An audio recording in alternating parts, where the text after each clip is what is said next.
Olá, estamos chegando pela TV Cidadã 35.2, TV aberta com mais um TC News. Quer ficar bem informado? Assista a programação da TV Cidadã. Hoje eu vou trazer uma entrevista muito importante. Eu estou aqui com o médico infectologista Dr. José Maria Constant.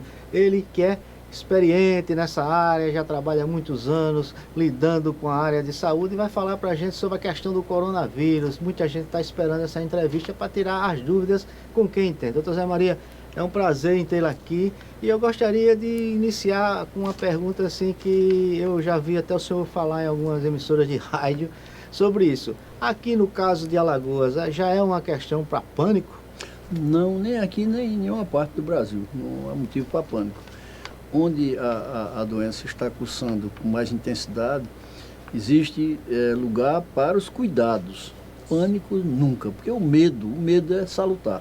Se nós não tivéssemos medo, nós cometeríamos muito absurdos. Agora o pânico não é salutar, é doentio. Não é salutar. Reforçando, nós estamos gravando essa entrevista hoje, dia 19, né? Porque como ela vai ficar na internet, alguém pode assistir depois, mas eu quero deixar bem claro que está sendo gravada hoje, dia 19, faltam 10 minutos para as 10 horas da manhã. E atualizando os números, doutor José Maria, a gente estava conversando ali, o senhor e a Juliana em off, Alagoas continua um caso confirmado, né? Um caso, nós temos cerca de, se eu não me engano, 32 casos suspeitos. 34. Então eu errei por 2, né? Em números eu não sou muito bom, tá sempre, não. Né? Mas o senhor estava certo, agora há pouco era 32, já subiu para 34. Se fosse bom em números, teria feito engenharia e não medicina. Então, veja, 34 casos suspeitos, desses muitos já foram, ao longo dos dias, então, têm sido descartados através de exame de laboratório.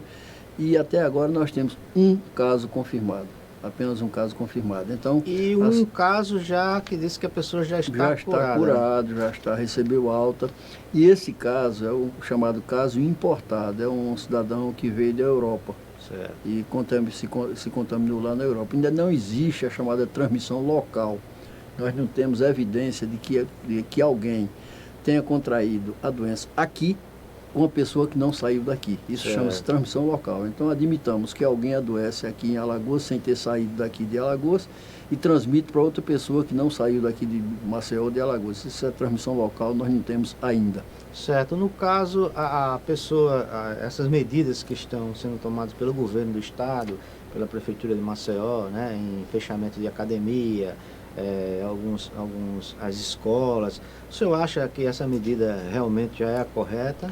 Valtenor, é uma situação interessante quando a gente faz a análise dessas medidas. Se nós considerarmos que nós só temos um caso comprovado, nós achamos que essas medidas são prematuras, elas não são desnecessárias. Não são desnecessárias. Agora, no nosso entender, elas foram prematuras, ou seja, isso é uma opinião pessoal, tomadas cedo demais, porque, veja bem, o ideal seria fechar tudo isso quando se tivesse indícios de que teria começado a transmissão local. Bom, então esse é um lado da questão. O outro lado da questão é quando a gente olha para países que se situam próximos da China, como é o caso de Taiwan, aquela ilha que antigamente chamava-se Formosa, né? E, por exemplo, o próprio Japão, etc., e outros países ali próximos que fecharam tudo. E uma coisa curiosa, esses países realmente conseguiram conter o ímpeto da pandemia. Então, são os dois lados, digamos assim, da moeda, chamemos assim, que nós temos que analisar. Por um lado, eu considero que a medida foi boa, porém prematura, porque não temos transmissão local ainda, né? E uma pergunta que eu me faço, e faço também, digamos assim, às autoridades, até quando permaneceremos fechados? Qual é o critério para permanecer tudo fechado? Qual será o critério para abrir? Digo isso baseado numa notícia que eu vi segunda-feira pelo rádio, quando o porta-voz de uma determinada repartição estadual dizia o seguinte, que ia fechar na segunda-feira, dia 16, e reabriria no dia 23. A minha pergunta não foi qual foi o critério usado para fechar, eu quero saber qual é o critério usado para abrir. Justamente. É um sorteio? Bom, o dia escolhido vai ser 23, mas podia ser 24 ou 25. O que me preocupa é isso. Se nós temos fôlego para manter isso aqui fechado muito tempo, foi bom. Agora, não sei se teremos. Pior do que fechar prematuramente é abrir prematuramente. Aí será pior. E outra coisa é assim, as pessoas entram, como a gente falou no início da entrevista, o pânico desnecessário. Na verdade, não há questão. Ainda para pânico é você ficar sempre atualizado, assistindo todos os veículos de comunicação, aquele que você gosta e que você acompanha no dia a dia, no seu carro, no rádio. Por exemplo, o camarada que vive do aplicativo, ele pega pessoas diariamente. Então eu estava ouvindo uma sugestão do senhor na Rádio Pajuçara. Ele vai deixar de pegar? Ele vai deixar de pegar, então ele precisa sobreviver. Então ele tem que ter o quê? Os cuidados, né?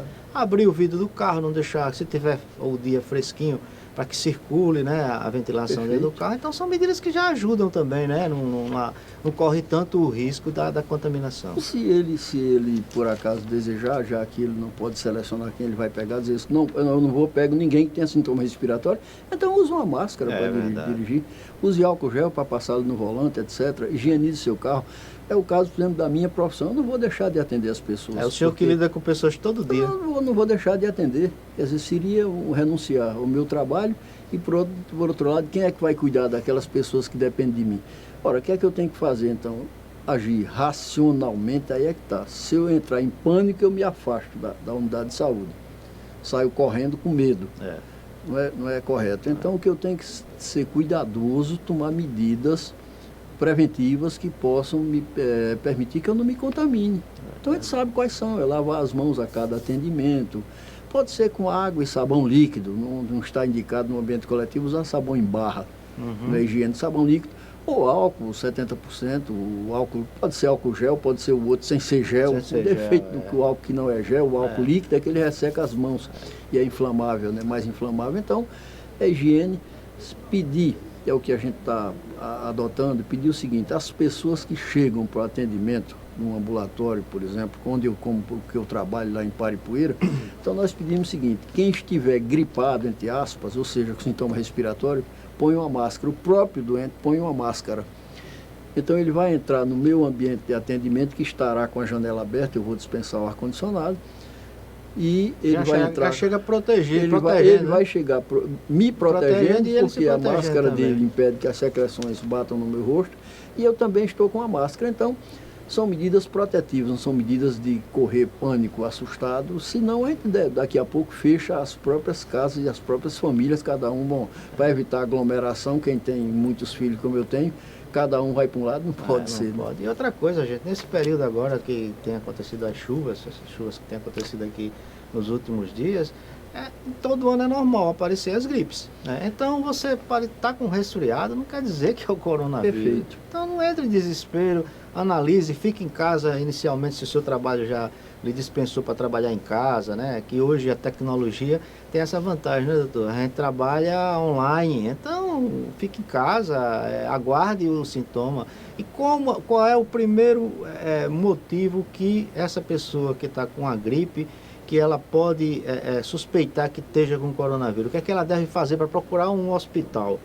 Veja bem, no estado de Alagoas, no dia 19 de março, né?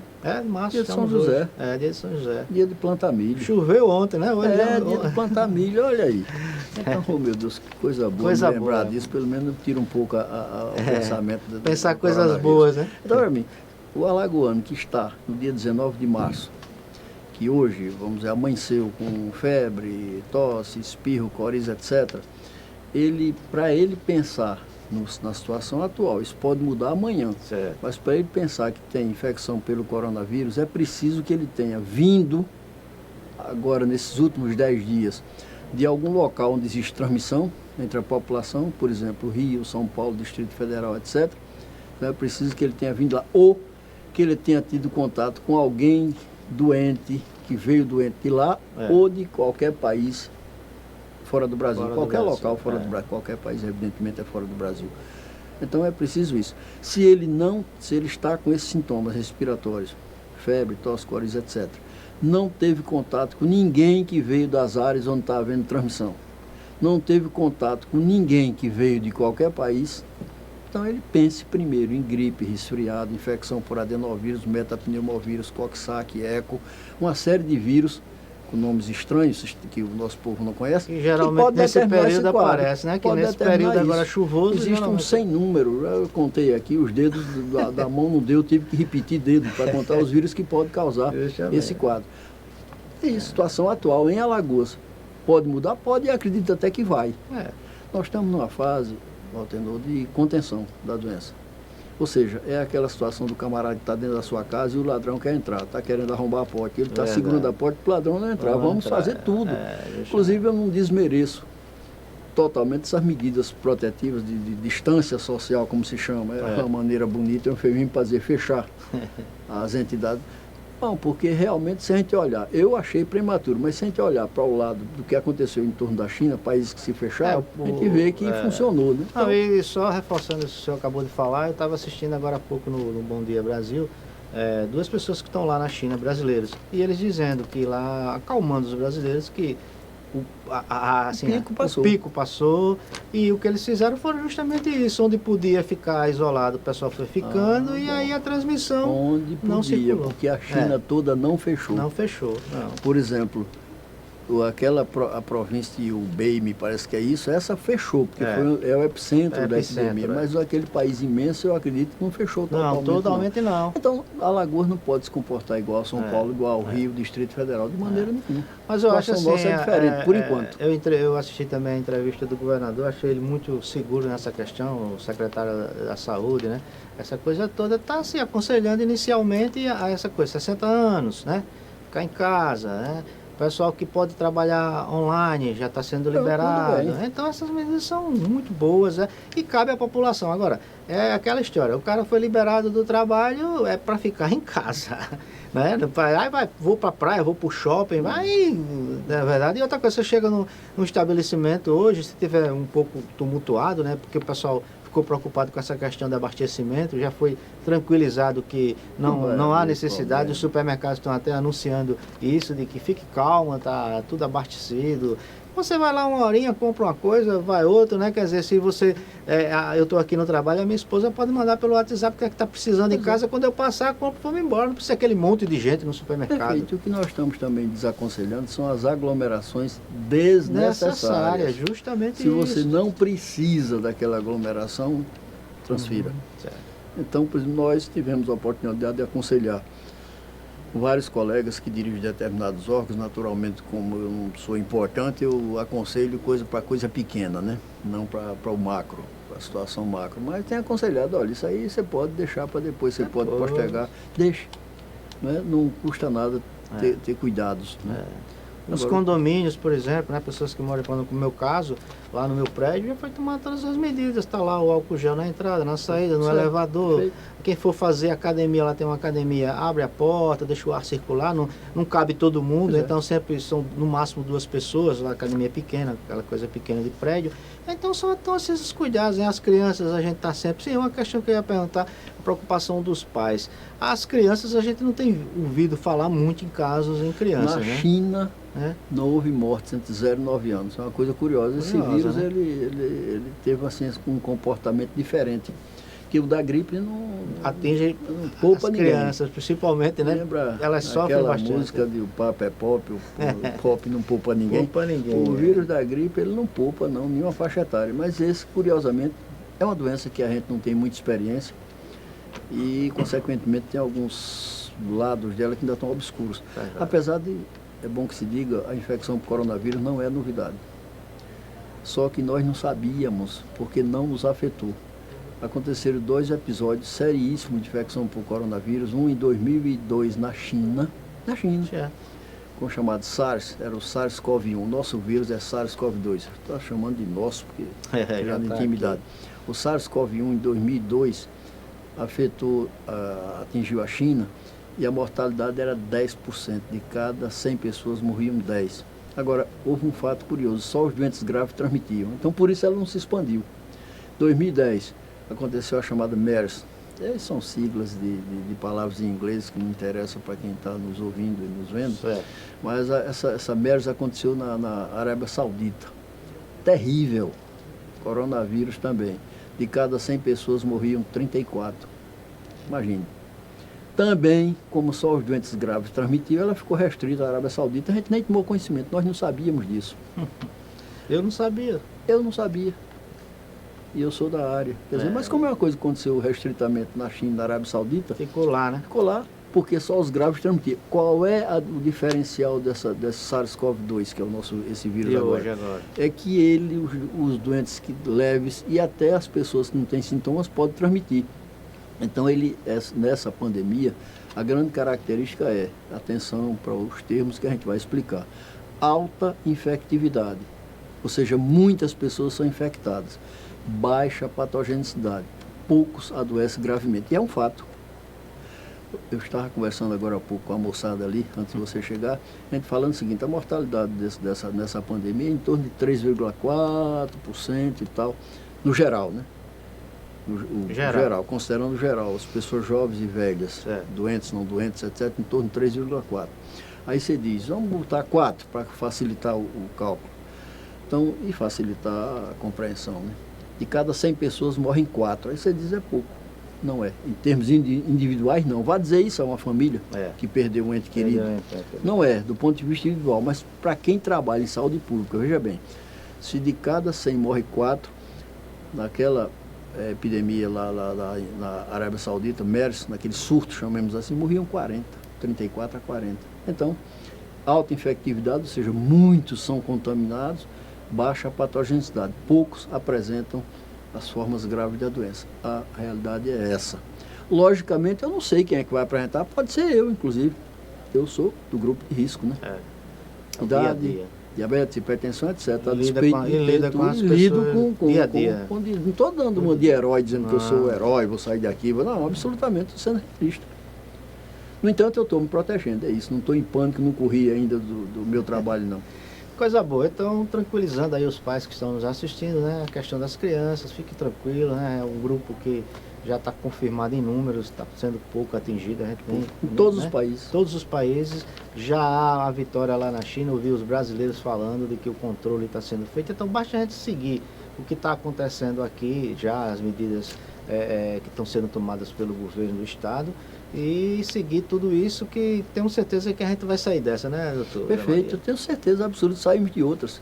Tivemos epidemias seríssimas, inclusive uma epidemia de meningite meningocócica nos anos 70, saímos.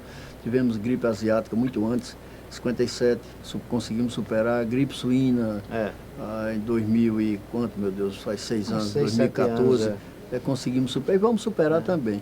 Agora, veja bem, Valtendo, se você pode ocorrer de você não me perguntar, eu volto a falar na questão da história do isolamento social, ou seja, fechamento disso, daquilo outro. Nada contra. Eu só gostaria de saber, dadas nossas condições econômicas, até quando nós vamos aguentar. É isso. O problema é esse. A preocupação, porque eu vi uma matéria e chama a atenção até dos colegas que ainda não viram, que a maioria eu tenho acredito que tenham visto, os jornalistas, eu vi uma matéria ontem, se eu não me engano foi na Folha de São Paulo, que já saiu dessa preocupação da questão de que já estão aconselhando a redução de salário, né? Essas coisas todas. Como é que vai ser feito isso? Porque, por exemplo, a gente fica, por exemplo, o governo federal, vamos falar aqui a Caixa Econômica Federal, deveria tomar uma medida já que eu acho, sugestão aqui como jornalista, não sei, a maioria das pessoas que têm casas e apartamentos tem um financiamento pela Caixa. Dá uma moratória aí de 6 meses, 1 ano, na verdade, para começar a dar o exemplo para isso. Porque para o trabalhador e para o patrão, realmente a situação é muito difícil. Isso, minha questão com a história de fechamento é somente esse. Preocupação funcionou em Taiwan, funcionou ali perto da China, em outros países, não sei se Coreia, mas funcionou.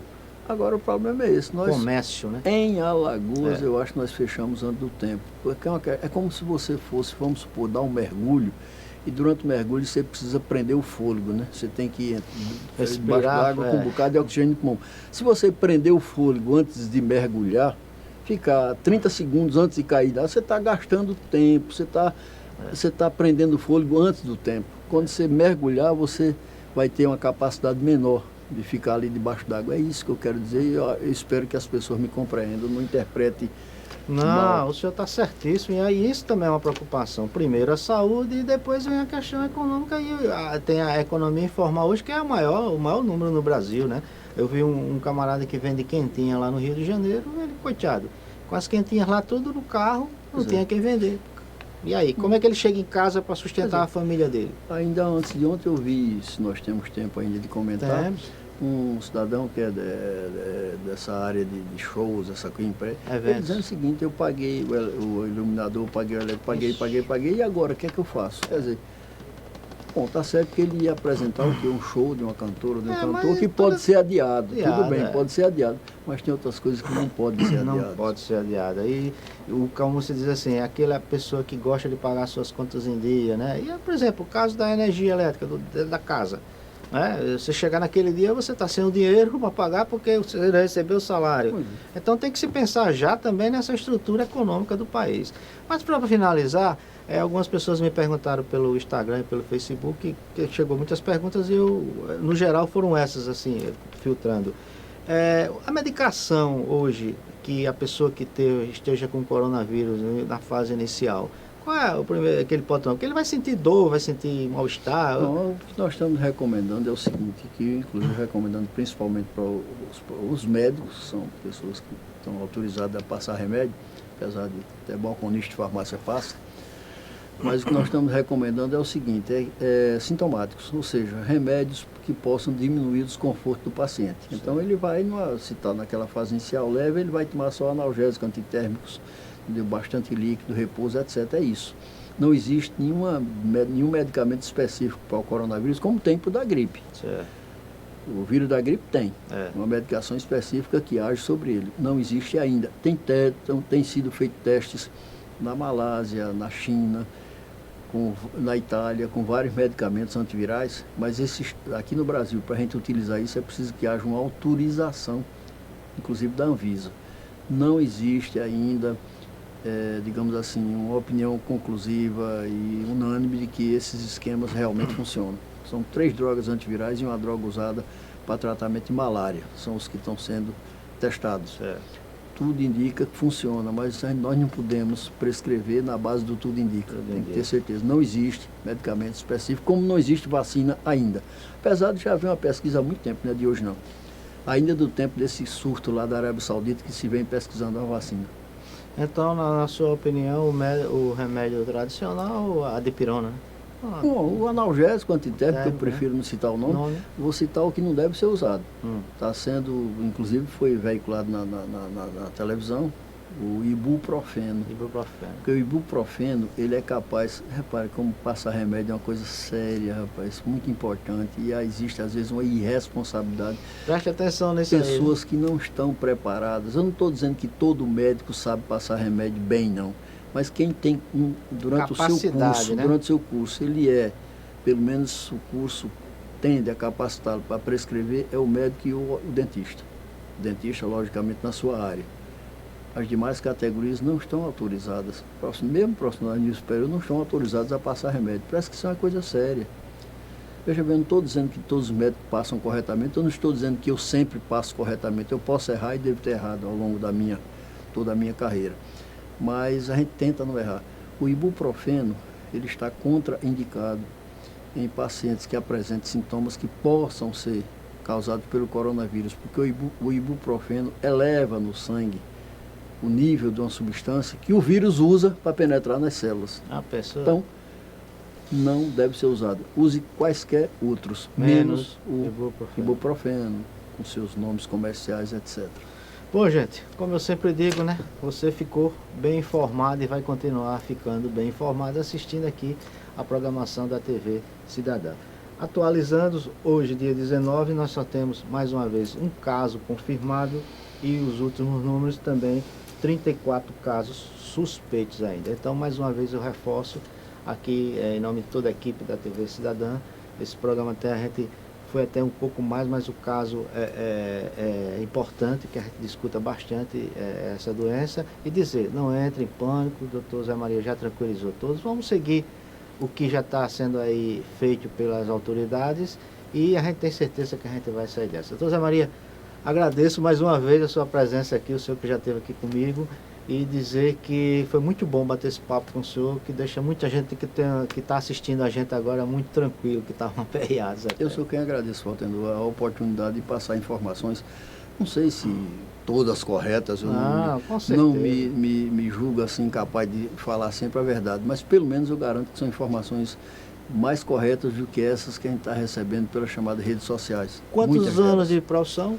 50, estou perdendo a conta, 52. Pronto. Vou completar 53 agora. 52 anos, um infectologista, a gente tem aqui... 52 anos de profissão. De profissão, justamente, na área, e é a pessoa justamente que a gente deve ouvir, tá entendendo? Porque a experiência dele no dia a dia, né? E você vê, o coronavírus já até existia, e eu fiquei sabendo aqui agora, há anos atrás, já apareceu na população na Arábia, né? Não é verdade? Primeiro na China. Na China e depois na Arábia Saudita. Então, doutor Zé Maria, eu agradeço. Gente, fiquem com Deus e eu conto com vocês no próximo TC News. Até lá.